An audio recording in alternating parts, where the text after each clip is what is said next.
Today we're going to learn how to make custom YouTube thumbnails.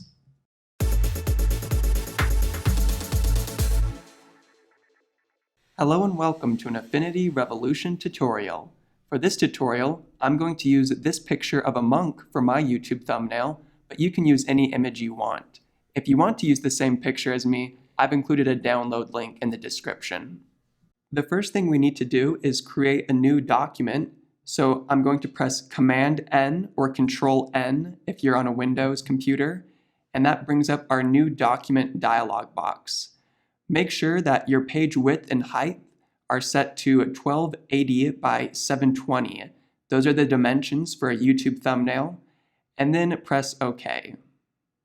Let's give our thumbnail a background, so click on your rectangle tool, and then just click and drag a rectangle going across your image. You can't see mine right now because it's white, but I'm going to press G for my gradient tool, and then click and drag a line going down it to make a gradient. I'll change this gray color by coming up here and picking maybe a blue. That looks pretty good.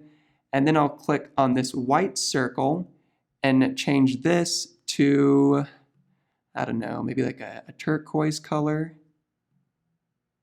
I'm going to get the image of the monk now, so come on over to the monk tab and then press Command or Control-C to copy, and then come over here and press Command or Control-V to paste it. And it's a little too big right now, but that's okay. We'll just grab our Move tool, this black arrow, and then click and drag this to resize it.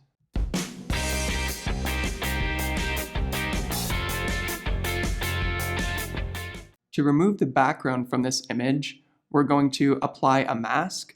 So come press on the mask icon, kind of looks like a Japanese flag. And then we just need to paint in black. So press B for your brush tool and make sure that you're painting in black and your hardness is set to 0%. And then you can just begin painting to remove the background from the image. If you ever make a mistake, like I come over here and erase some of his face, we just need to paint in white to bring that part back to our image. Right now, all of these are on the left side for black, but if you drag them all over to the right, you'll get white, and then you can bring that back to the image. You can also make your paintbrush bigger or smaller with the bracket keys underneath the equal sign on your keyboard, and you can zoom in and out by pressing Command or Control plus or minus. So I'm going to set this back to black and then take a minute to remove the background from the image.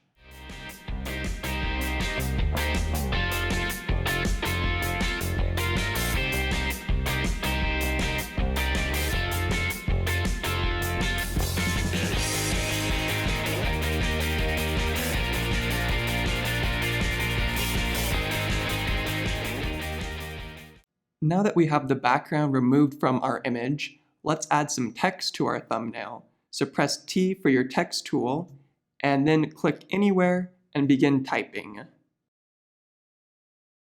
If you want to change the font at all, just highlight it, and then you can come up here and change the size or font type. And then let's make it white. So I'm going to drag all these sliders over to make it white, and then reposition it by clicking on the Move tool, and that looks pretty good. Maybe I'll make it a little bit bigger and bring it over a little bit. Then I'm going to make a new text box, so I'll press T for my text tool again and click down here and begin typing YouTube return thumbnails.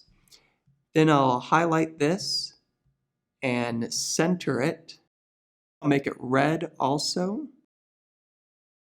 And then change the font from Crimes Times 6 to Bernard MT Condensed. I'm going to make it a little bit bigger and grab my Move tool and reposition it. Okay, a little bit bigger. Yeah, I think that's looking pretty good. Then to make this text look even cooler, we're going to give it some special effects. So come down to this FX. I'll just move this to the side. And then we're going to turn on the outer glow. And we can come down there and turn up its radius. Oh yeah, that's looking good. And then turn on 3D effect also.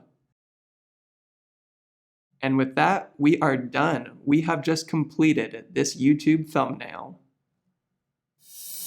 I hope you enjoyed our thumbnail tutorial. If you want to learn more about Affinity Photo, be sure to subscribe to our channel. We come out with a new tutorial every Saturday. So hit that subscribe button, and I'll see you in the next Affinity Revolution tutorial.